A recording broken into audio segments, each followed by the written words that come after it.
There is no other career really that compares to being a soldier. You put your life on the line, uproot your family, leave your family for months at a time to go off to war. Spouses experience heartache and anxiety when their soldier is deployed. And they're also a big part of helping their soldier transition into civilian life after being discharged. Welcome to Lee Escobar here with us today. Good morning. A chaplain and captain in the U.S. Army Reserves, and he has a new book coming out on making this transition back into civilian life. Good to have you here. Good to be here. Thank you. Start with point A. What happens on day one? Day one, pretty much what happens is, in my mind, you're pretty much left into the civilian world. You do get some concepts, some ideas to like maybe put a resume together. But I really feel what's happening is that our military, as soon as they retire, they have the skills to excel, the skills to create financial security, but they're not given the right options. The main option that they're being given right now is go to school, get a job, work hard for someone else. And even our college graduates are having a problem with that model today. They're all going to graduate school. That's right. Yeah. They're never getting out of school is what's happening. And so I think what is lacking in our school system and lacking in the military is options.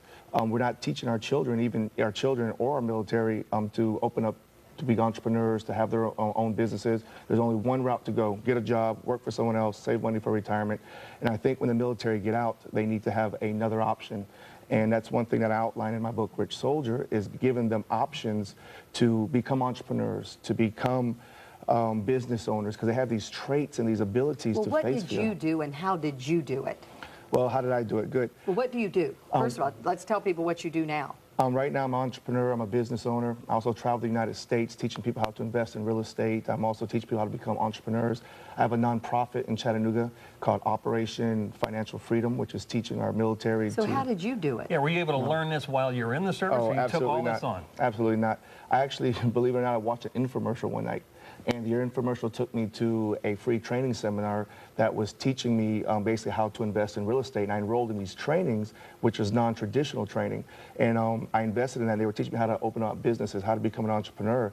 And within 8 months after taking those trainings, I obtained financial freedom. I had enough income coming in passively to live my current lifestyle. But there are traits that you had as a soldier that certainly can translate into the world. Like, I mean, you certainly have a set thing of characteristics that other people wouldn't have just by virtue of what you did. That's correct. We know how to face fear. I mean, open up a new business is fearful. It's something different than we've been taught. So we've been taught to have courage and to face fear in the eye and say, you know, let's go for it. We're taught also to manage risk, and we're taught the importance of education, because we know as a soldier that the better we're educated, the better of a soldier we are. And you also handle setbacks better too, because in the military you take a lot of pressure in that. That's right. So, and that's the other word. We know we understand how to deal with pressure. The quality of an entrepreneur is how to deal with all the pressure that's on you when you have so many different things happening at the same time. So you just have to think of it, how can you use that skill set and translate it into something like that then? Correct, absolutely. All right, and your book's coming out when? It's going to be out next month, and of course be on Amazon, Rich Soldier. And it's just basically giving people the mission now of financial freedom. Our soldiers have completed the mission to preserve and keep our country safe. Now it's time to start a new mission. That mission is financial freedom. And a little me time, right? Yeah, well done. Exactly. All right. And I don't know if you noticed, but there were about 15 people started cheering when you said that thing about the infomercial. That was our advertising department. I like how those things work. Thank you so much. Thank you very much. My pleasure. Good luck to you. Thank you. Hey, you can learn more about him on his website as well, LeeEscobar.com. And again, that book coming out next month, so be sure to look for it. Hey, we're kind of making that transition into more fall-like temperatures. Oh, it feels great, doesn't it? Don't be fooled, though.